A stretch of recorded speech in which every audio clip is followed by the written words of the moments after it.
Assalamualaikum warahmatullahi wabarakatuh. Halo anak-anak kelas 5, semangat pagi. Ya, berjumpa lagi dengan Pak Edi. Ya, di semester 2 kali ini anak-anak akan belajar tema 7, subtema 3, pembelajaran pertama. Yuk, sebelum kita mulai belajar pada pagi hari ini, alangkah baiknya anak-anak, marilah kita berdoa terlebih dahulu, memohon kepada Tuhan Yang Maha Esa supaya pagi ini kita diberikan semangat dan ilmu yang bermanfaat. Berdoa dimulai.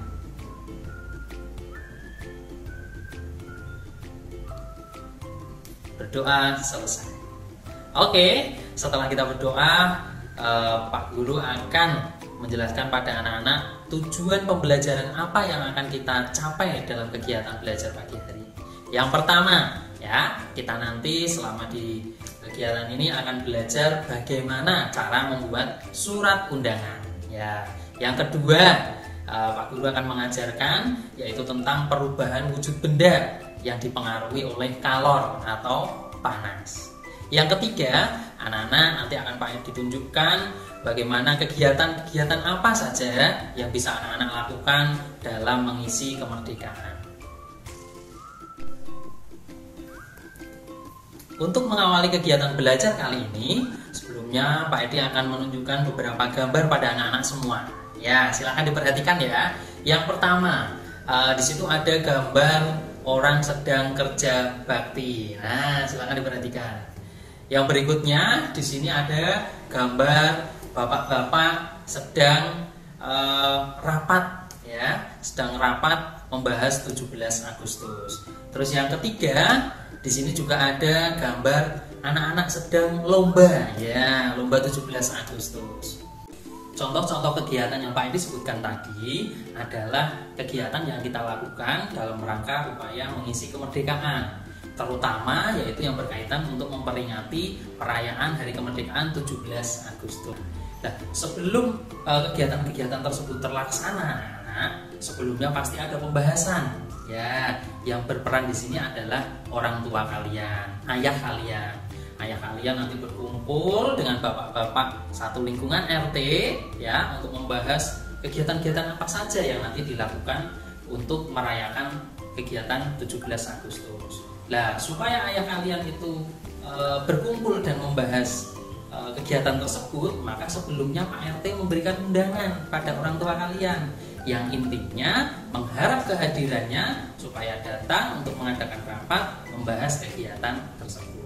Nah, undangan ini yang dibagikan pada orang tua kalian dalam satu lingkungan RT disebutnya adalah undangan resmi. Nah, undangan yang diberikan oleh Pak Ketua RT, Bapak Ketua RT pada bapak-bapak di lingkungan sekitar. Tuh.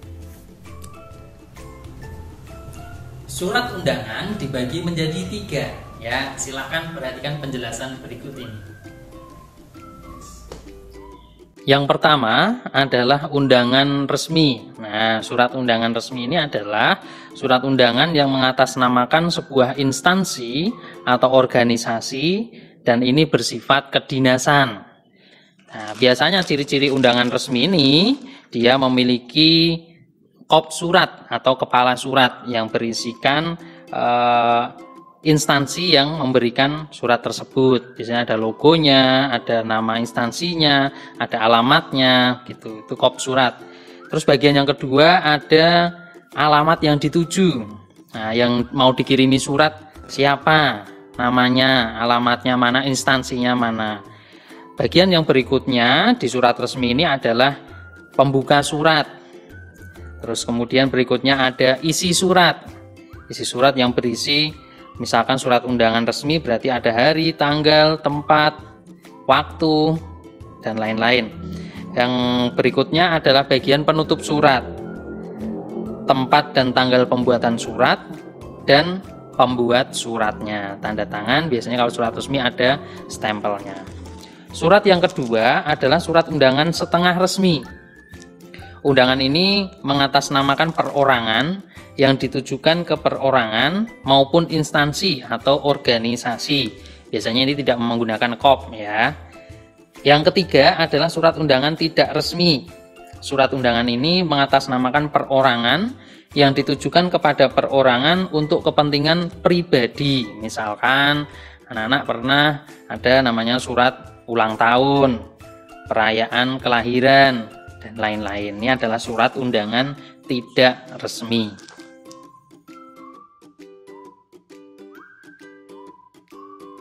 Dalam masa pandemi seperti sekarang ini anak-anak, kegiatan kita semuanya serba dibatasi. Kita tidak boleh berkumpul terlalu banyak. Maka dalam penggunaan surat atau pengiriman surat menyurat mulai sekarang digunakan dengan cara bisa lewat WA, email, Telegram, dan lain-lain. Nah, itu kelebihannya. Tapi kalau zaman dahulu anak-anak, sebelum era pandemi seperti sekarang ini, surat menyurat masih dalam bentuk konvensional atau tradisional. Nah, tetapi itu punya kelemahan anak-anak. Jadi kalau mengirim surat dalam bentuk kertas, kelemahannya adalah misalkan kertas itu bisa basah.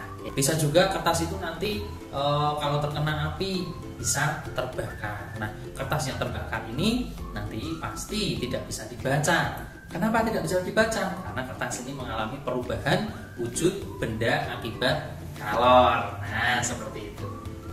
Kalor atau panas ini nantinya akan mengakibatkan perubahan wujud benda. Nah, untuk membuktikan percobaan perubahan wujud benda tadi, marilah kita melakukan sebuah percobaan berikut ini.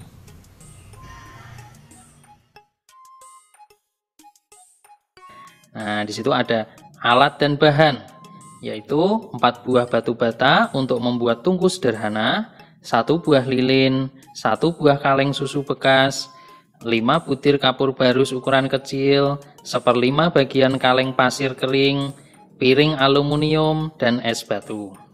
Cara kerjanya anak-anak, yang pertama, tumpukan batu bata menjadi 2 tingkat untuk dijadikan tungku sederhana. Yang kedua, letakkan lilin di tengah tungku, lalu nyalakan lilinnya. Yang ketiga, isi kaleng bekas susu dengan pasir, lalu masukkan kapur barus. Kemudian, letakkan kaleng bekas susu tersebut di atas tungku yang tadi sudah dinyalakan lilinnya. Yang nomor 5, letakkan piring aluminium di atas kaleng susu, lalu letakkan beberapa buah butir es batu. Yang terakhir, diamkan selama 10 menit. Nah, amati perubahan yang terjadi pada kapur barus setelah 10 menit akan seperti apa. Kemudian, angkat piring besi dari atas kaleng, lalu perhatikan apa yang terjadi pada dasar piring. Dari hasil percobaan tadi anak-anak, mari kita simpulkan bersama-sama. Yang pertama, ternyata kapur barus di dalam kaleng yang berisi pasir tadi, kapur barusnya menghilang. Kok bisa menghilang bagaimana? Ternyata kapur barusnya mengalami penyubliman. Tapi kemana Pak ini sisa-sisanya? Nah, kita angkat piring yang tadi di atas kaleng, ternyata ada kristal-kristal kecil yang menempel di bagian kaleng pasir tadi dan bawahnya piring. Jadi kapur barus tadi berubah menjadi gas dan kemudian menempel mengkristal pada dinding-dinding yang ada. Yang kedua, ternyata es batunya hilang. Kemana? Dia mencair. Perubahan wujud benda dari padat menjadi air karena pengaruh panas yang ada tadi. Nah, anak-anak, dari percobaan tersebut ada beberapa perubahan wujud benda yang terjadi. Bisa dipahami ya? Oke, bagus. Selain perubahan wujud benda yang terjadi karena faktor alam yang kita bahas tadi, perubahan wujud benda itu juga terjadi di lingkungan sekitar kita. Nah, perubahan dalam bentuk fisik dalam masyarakat misalkan apa? Terjadi beberapa pembangunan. Untuk lebih jelasnya, anak-anak silakan memperhatikan buku teks bacaan yang Pak Guru sampaikan berikut ini.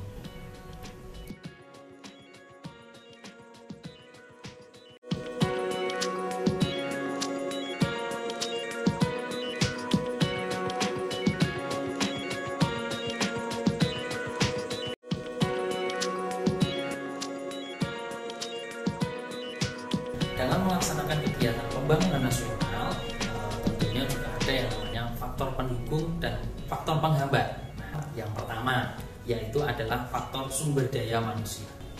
Yang kedua adalah faktor sumber daya alam. Yang ketiga anak-anak tentang ilmu pengetahuan dan teknologi. Tapi tidak semudah itu anak-anak. Ada juga yang namanya faktor penghambat. Apa saja sih faktor penghambat pembangunan nasional? Yang pertama, sebaliknya yang dari tadi berarti kualitas pendidikan yang rendah. Terus kemudian banyak pengangguran, tingkat kejahatan tinggi. Hal-hal tersebut yang dapat menghambat pembangunan nasional. Bagaimana anak-anak pembelajaran kita hari ini? Bisa dipahami ya tentunya? Tuh, mari kita simpulkan bersama-sama. Sudah belajar apa saja kita hari ini? Yang pertama, ya kita sudah belajar bagaimana cara membuat surat undangan dengan kalimat yang efektif sesuai dengan Kamus Besar Bahasa Indonesia.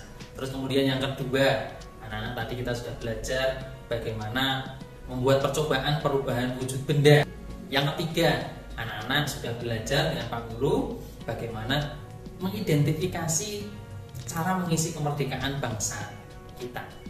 Oke anak-anak, Pak Guru kira cukup sekian materi yang bisa disampaikan. Semoga bisa bermanfaat dalam menemani belajar anak-anak selama di rumah. Mohon maaf jika yang Pak Guru sampaikan kurang maksimal atau kurang berkenan di hati anak-anak semua.